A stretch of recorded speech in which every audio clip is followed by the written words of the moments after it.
Assalamualaikum students of 10th class. This is Mukhtar sir with the topic road safety education. It is now high time today to discuss something about the road safety because the vehicular traffic is increasing day by day and the accidents took place in a large scale throughout the world, particularly in the developing countries. So being a student of 10th class you must be aware about the road safety. क्या इसके बारे में हम पढ़ने जा रहे हैं? Let us discuss road safety education. ये एक इम्पॉर्टेंट पॉइंट बना हुआ है थ्रू आउट द वर्ल्ड, चाहे वो डेवलपिंग कंट्री हो या डेवलप्ड कंट्री हो, क्योंकि हम देखते हैं हमारे पास एक अच्छा खासा रोड नेटवर्क बना हुआ है इंडिया में, अमेरिका में, बाकी सारे दुनिया के अलग अलग हिस्सों में हमारे पास एक अच्छा खासा रोड नेटवर्क बना हुआ है. ठीक है sir. Now road transport makes a vital contribution as far as the economy of the country is concerned, whether it is India, whether it is America, whether it is any other country. These roads play a very dominant role and that's why these are called lifelines of the country.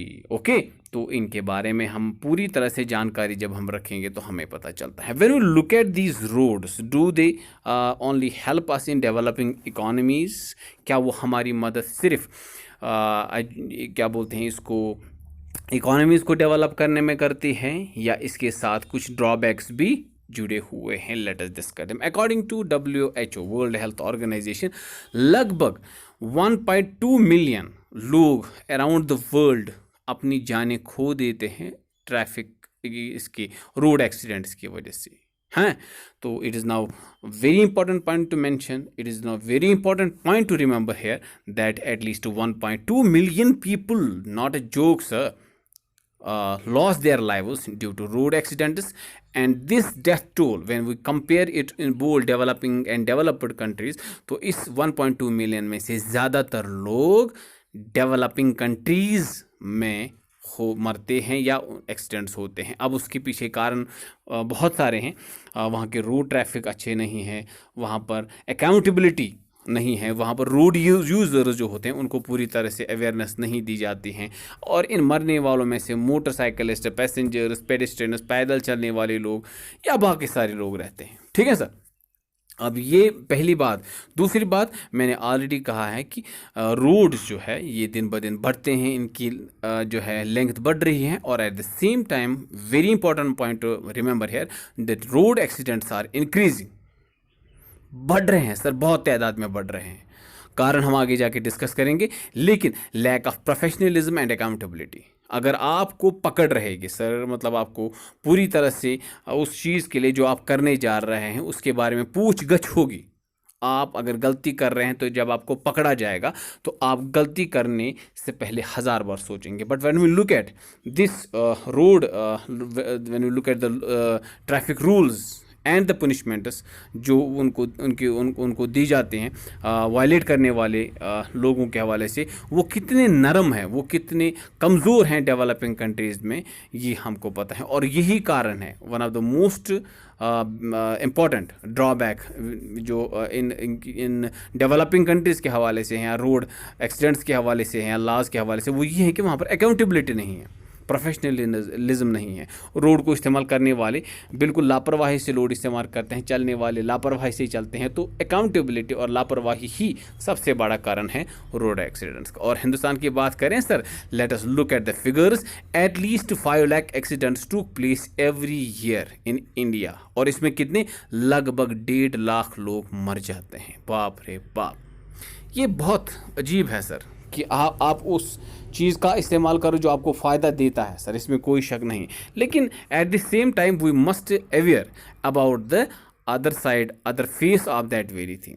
जैसे मिसाल के तौर पर we have a knife, अगर हम आपके पास चाकू है, if will use it for cutting and chopping the vegetables, fruits and all that which will eat, जो आप खाएंगे बाद में, that means this knife is beneficial for you. लेकिन अगर आप इसी नाइफ से, इसी चाकू से किसी की गर्दन काटेंगे, किसी का खून करेंगे, तो भाई साहब चाकू तो अपनी असल सूरत दिखा रहा है ना, चीज़ एक, लेकिन इस्तेमाल अलग अलग. इसी तरह से रोड आपकी इकोनॉमीज़ को डेवलप कर सकते हैं, लेकिन सही तरीके से अगर आप करेंगे.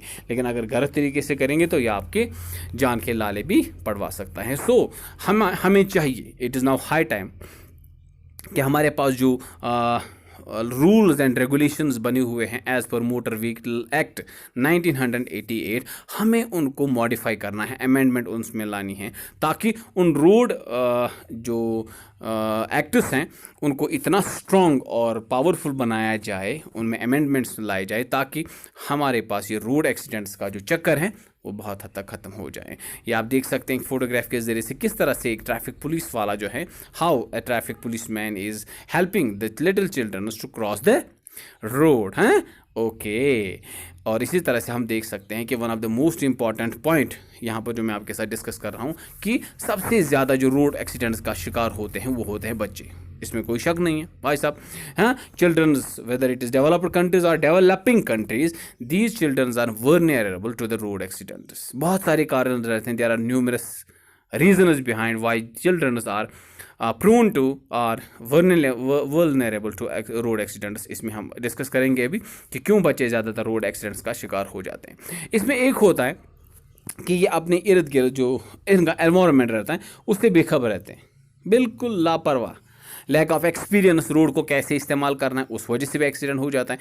अच्छा, स्पिरिट ऑफ एडवेंचर आप देख सकते हैं नाउ डेज, ये जो स्टंट्स वगैरह जो होते हैं बाइक्स पे, माइनर्स या जिनको हम जेवेलाइन जो कहते हैं, ये छोटे बच्चे अपने एडवेंचर्स या अपनी क्यूरियोसिटी को नज़र में रखते हुए बिल्कुल शो ऑफ करते हैं अपनी एबिलिटीज़ को सड़क पर, जिसकी वजह से भी बहुत सारे एक्सीडेंट्स हो जाते हैं। टेंशन घर में रहती है, माँ बाप का झगड़ा है, कुछ है, जेलसी स्टूडेंट्स के बीच में रहते हैं, जिसकी वजह से रोड पे चलते हुए उनको अपने आप की तरफ ध्यान नहीं रहता है, जिसकी वजह से रोड एक्सीडेंट्स हो जाते हैं। और सबसे खतरनाक चीज़ इनएडुकेट सुपरविजन, मतलब जो आपके साथ हैं, चाहे पेरेंट्स हैं, टीचर्स हैं, okay, while crossing the road, अगर वो पूरी तरह से सुपरविजन नहीं करते हैं या आपको लापरवाही से सड़क पर छोड़ते हैं तो फिर रोड एक्सीडेंट्स हो जाते हैं। अच्छा, कुछ बच्चे ऐसे भी रहते हैं जो कंसंट्रेशन नहीं करते हैं, परसेप्शन उनका सही नहीं होता है, अटेंशन जो नहीं रहता है रोड के ऊपर, या फिजिकल कंट्रोल उनका नहीं होता है, जिसकी वजह से भी बहुत सारे रोड एक्सीडेंट्स हो जाते हैं। और लैक ऑफ अवेयरनेस कि रोड को कैसे इस्तेमाल करना है,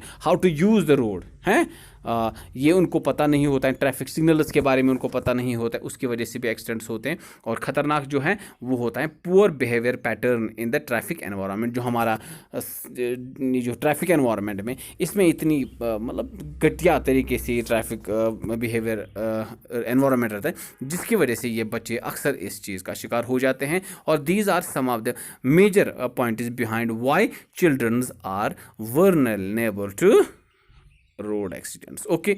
अच्छा, अब क्यों रोड एक्सीडेंट्स हो जाते हैं ये भी आपको याद रखना है। All these things are mentioned in your book, या आपके वहाँ पर लिखा हुआ, I am just reminding you.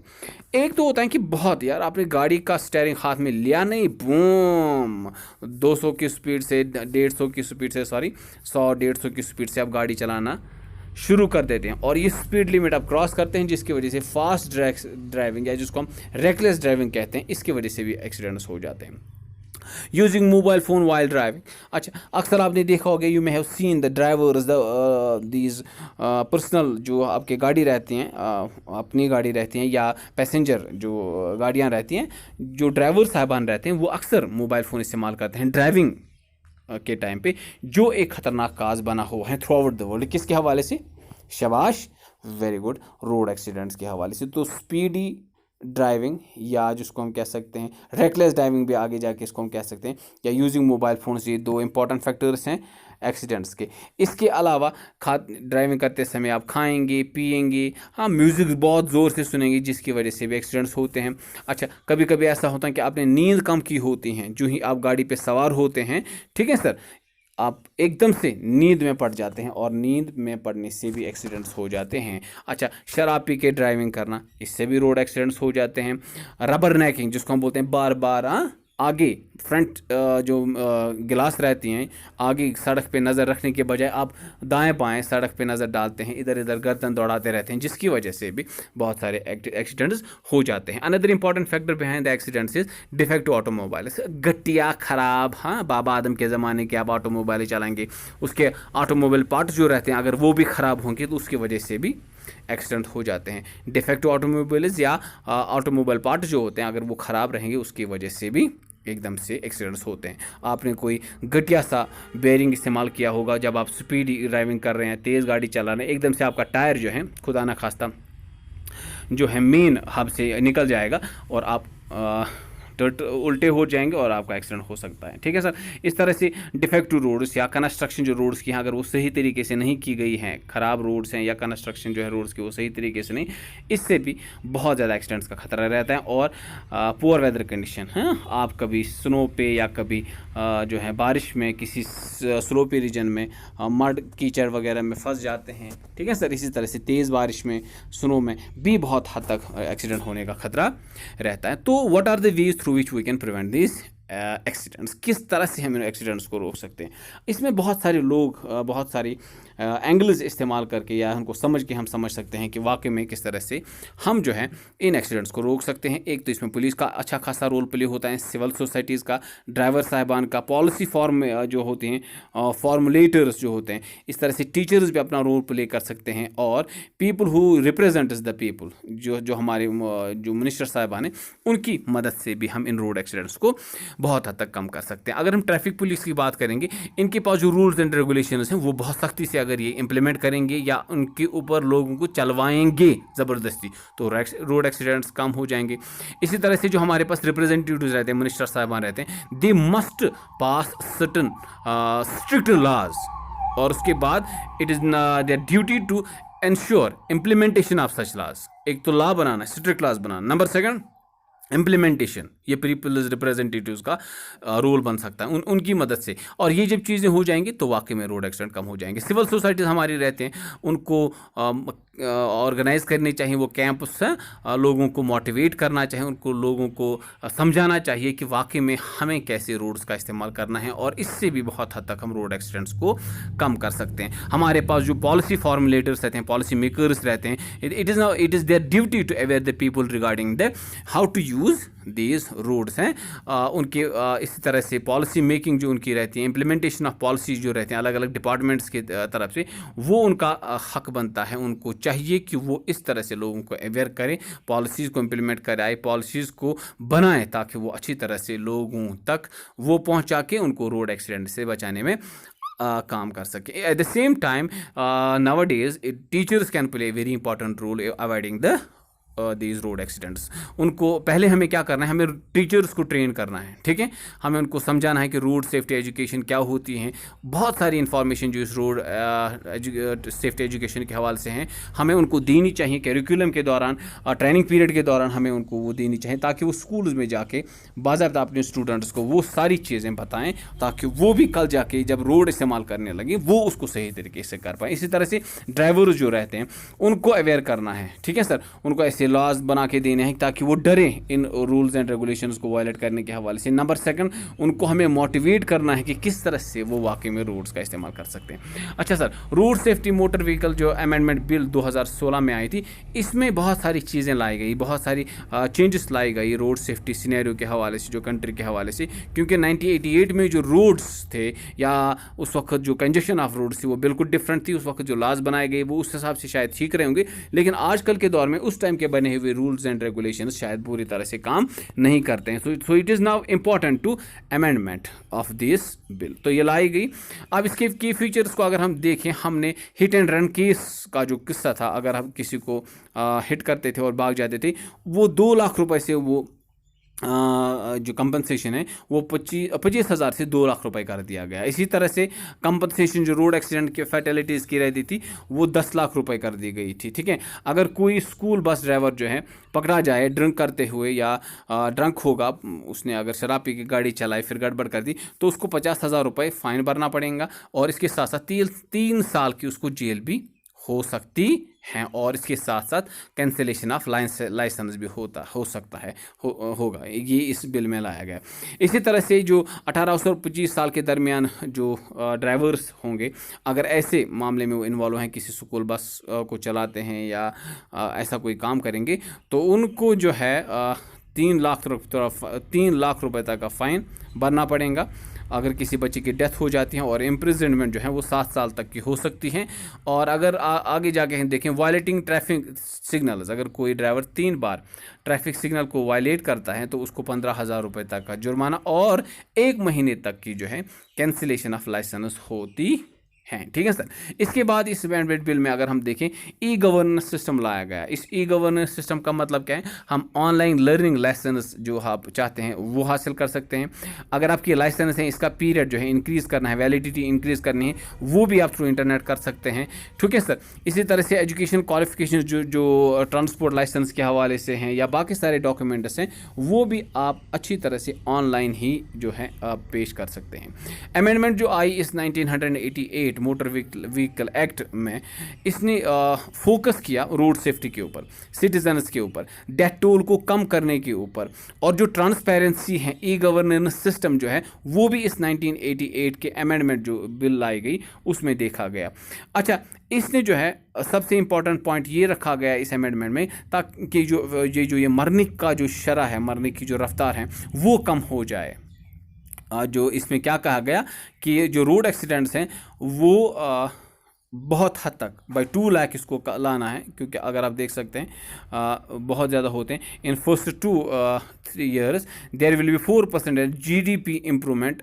इसके साथ साथ जो नुकसान होता है हमारा इस रोड एक्सीडेंट्स की वजह से, उसको भरपाई करना, उसको देखना कि कितना हमारा नुकसान है, और उस GDP में इम्प्रूवमेंट लाना भी इस अमेंडमेंट बिल का एक अच्छा खासा पॉइंट है।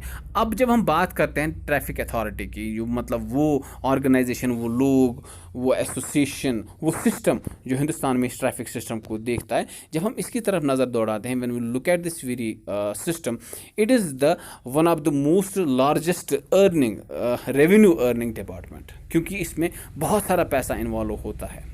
क्योंकि जब हम ट्रांसपोर्टेशन सिस्टम के साथ डील करते हैं, driving licence, registration of motor vehicles, या रिन्यूअल जो होता है, परमिट्स जो होते हैं उनको रिन्यूअल करना, इसी तरह से बहुत सारे छोटे बड़े, या transfer of vehicle from one person to another person, तो इसमें अच्छा खासा पैसा लगता है। So that's why I am saying this transport department is one of the largest revenue earning department in the India, ठीक है सर। अब हम इसमें देखते हैं हम क्या क्या काम करते हैं रिलेटेड टू ड्राइविंग लाइसेंस। अगर हम देखें, ड्राइविंग लाइसेंस इशू करना, renewal of this learning licence, sorry issue of learning licence. पहले आपको देखना है कि कोई भी जो परमानेंट लाइसेंस होते हैं, उससे पहले आपको लर्नर्स जो लाइसेंस हासिल करनी होती हैं, वो इशू करना भी इसी डिपार्टमेंट का काम रहता है। इसमें पैसे लगते हैं।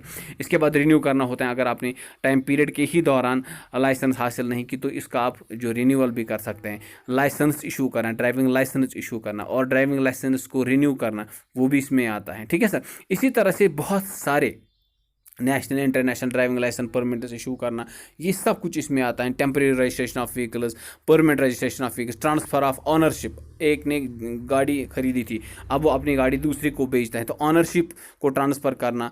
एंट्री जो होती हैं इनकी परचेज़ और इसकी हायर की, ये सब कुछ टर्मिनेशन ऑफ, ये सब कुछ होता है, लीज़ वगैरह। इन सब को ये अथॉरिटी जो होती हैं, ट्रैफिक अथॉरिटी ऑफ इंडिया जो है, वो देखती हैं इसको। तो मैंने इसीलिए कहा क्योंकि इन सब कामों को करने में, लाइसेंस को या रजिस्ट्रेशन ऑफ व्हीकल्स के हवाले से जितनी भी हमने बातें किया, जितने भी पॉइंट्स यहाँ पर लिखे हुए हैं, इनसे अच्छी खासी आमदनी होती हैं। लेकिन सबसे इंपॉर्टेंट चीज़ होते हैं एनफोर्समेंट, क्योंकि अगर आप देखेंगे services granted by these authorities are regulated, monitored and enforced by the two enforcing agencies. क्योंकि सिर्फ लॉ बनाना कोई बड़ी बात नहीं है, लेकिन इसके बाद अगर आपने वायलेट किया रूल्स को, वो देखना होता है कि उनको मॉनिटर कौन करेगा, फिर वो उनको पनिश कौन करेगा, वो सारी चीज़ें देखनी होती हैं। तो एनफोर्सिंग बॉडीज़ की जब हम बात करते हैं, enforcing wing of the transport department होता है, वो इनको मॉनिटर करता है।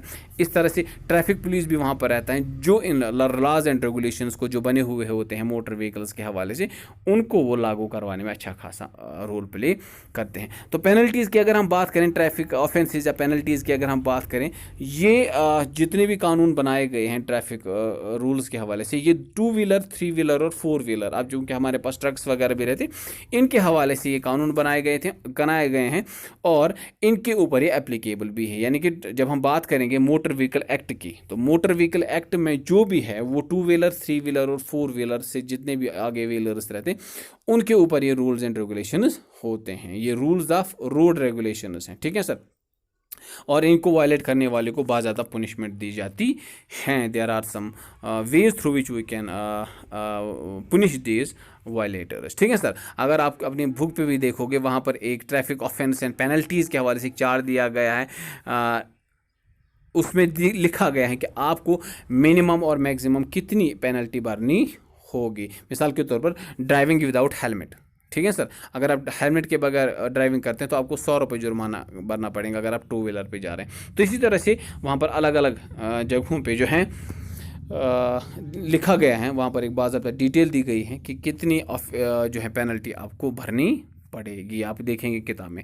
इसी तरह से वहाँ पर एक और पॉइंट भी लिखा गया है 4 ईज़ का। 4 ईज़ में आता है इंजीनियरिंग आता है, एग्जीक्यूशन आता है, एनक्रोचमेंट आता है और एडिफिकेशन आता है। अब इंजीनियरिंग क्या है? इंजीनियरिंग में आप अगर आप देखें इसमें ट्रैफिक सिग्नल्स बढ़िया होनी चाहिए, पेडेस्ट्रियन क्रॉसिंग होनी चाहिए रोड के ऊपर, जंक्शन लेआउट्स होनी चाहिए, स्पीड कंट्रोल हम्प्स होनी चाहिए रोड के ऊपर, ताकि रोड को इस्तेमाल करने वाले लोग इन चीज़ों का फ़ायदा उठा सकें। ये पहला है। इसके बाद होता है एग्जीक्यूशन। ठीक है सर, एग्जीक्यूशन का मतलब होता है whatever laws are there they must be proper implemented, उनको इम्प्लीमेंट करना एग्जीक्यूशन का काम रहता है। ठीक है sir, traffic police need to be ensure the proper implementation. अब क्योंकि रोड पे वहाँ पर ट्रैफिक पुलिस रहता है, it is their duty to implement the laws and the regulations set by the higher authorities so that they can reduce the road accidents। Execution का यही मतलब रहता है। ठीक है, इसके बाद आता है एनक्रोचमेंट।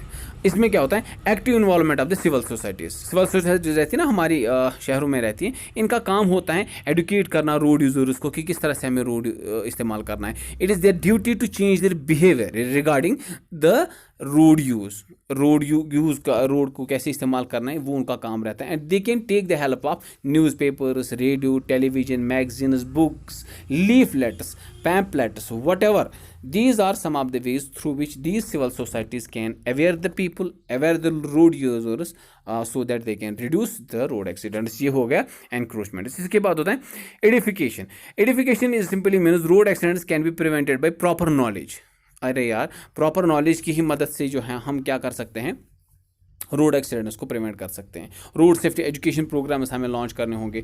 अगर हम देखें इस एडिफिकेशन में हम देख सकते हैं कि हम सिलेबस में assignments, models, case studies, seminars, presentations के ज़रिए से और टीचर्स ट्रेनिंग के ज़रिए से हम बच्चों तक ये बात पहुंचा सकते हैं कि हमें वाकई में रोड को किस तरह से सेफली इस्तेमाल करना होगा। ठीक है सर, और रोड सेफ्टी एजुकेशन जो है ये ज़बरदस्त इंपॉर्टेंट पॉइंट बना हुआ है थ्रू आउट द वर्ल्ड, और कुछ डेवलप्ड कंट्रीज़ ने इनको बाज़ाब्ता इम्प्लीमेंट भी किया है and they are getting benefits out of it. चाहे वो नेपाल हो, पापो न्यू गिनिया हो, फ्रांस, जर्मनी, यूके, स्वीडन, इन जगहों पे रोड सेफ्टी एजुकेशन के हवाले से बहुत सारी इम्प्लीमेंटेशन लाई गई, नई चीज़ें लाई गई जिनसे उनको अच्छा खासा फ़ायदा होता है। नेपाल की बात करें सर, नेपाल जो है puppet shows, puppet road shows के ज़रिए से लोगों को समझाते हैं कि आपको कैसे रोड यूज़ करना है हो। Okay, now when we talk about the Nepal, in Nepal there are some people, NGOs are there who are paid by the government,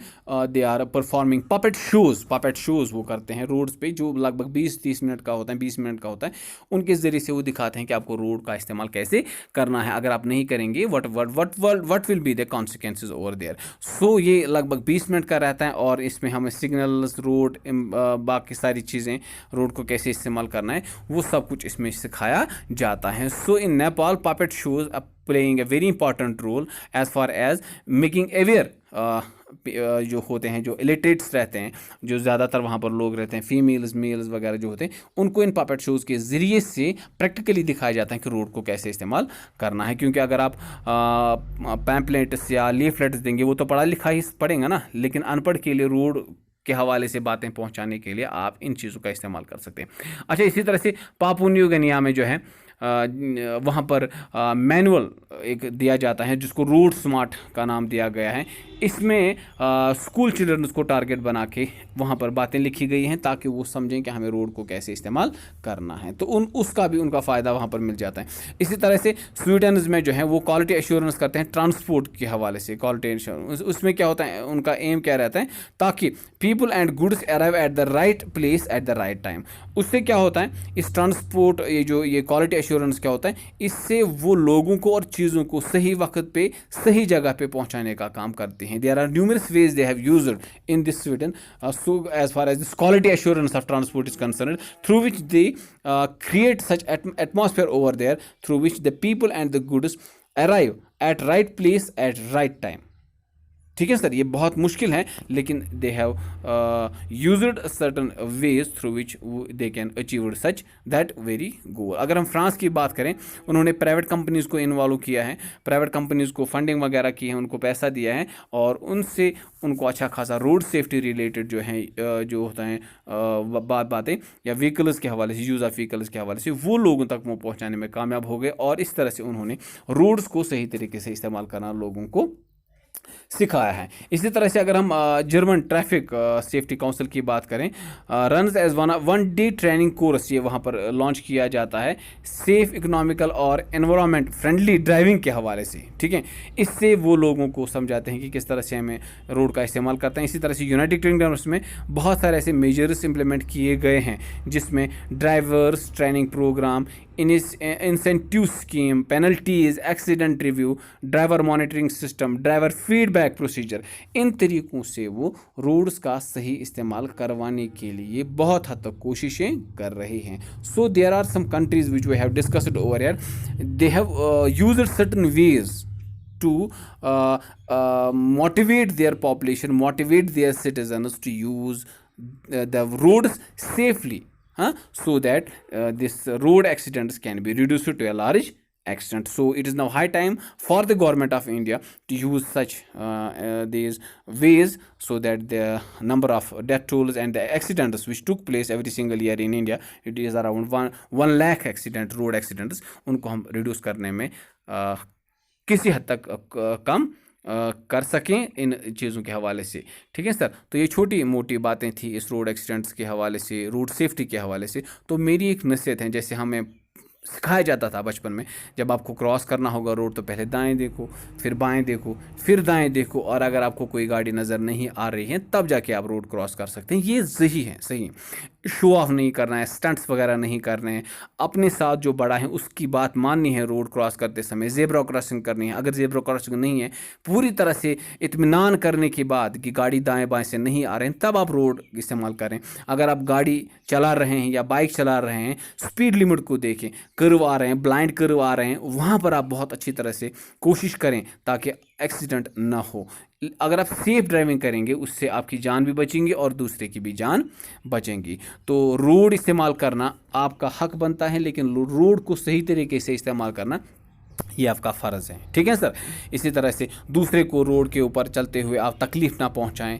इन चीज़ों का आप याद रखेंगे, इन चीज़ों को आप ध्यान से देखेंगे और जितनी भी बातें इस टॉपिक में बताई गई उनको आप जहन में रखेंगे रोड सेफ्टी के हवाले से. उम्मीद है आप ये सब कुछ सुनेंगे और इत्मीनान से समझेंगे और अगली बार जब आप रोड पे जाएंगे तो आप अच्छी तरह से रोड को इस्तेमाल करेंगे, चाहे आप पैदल जा रहे हो या आप किसी व्हीकल में जा रहे हो.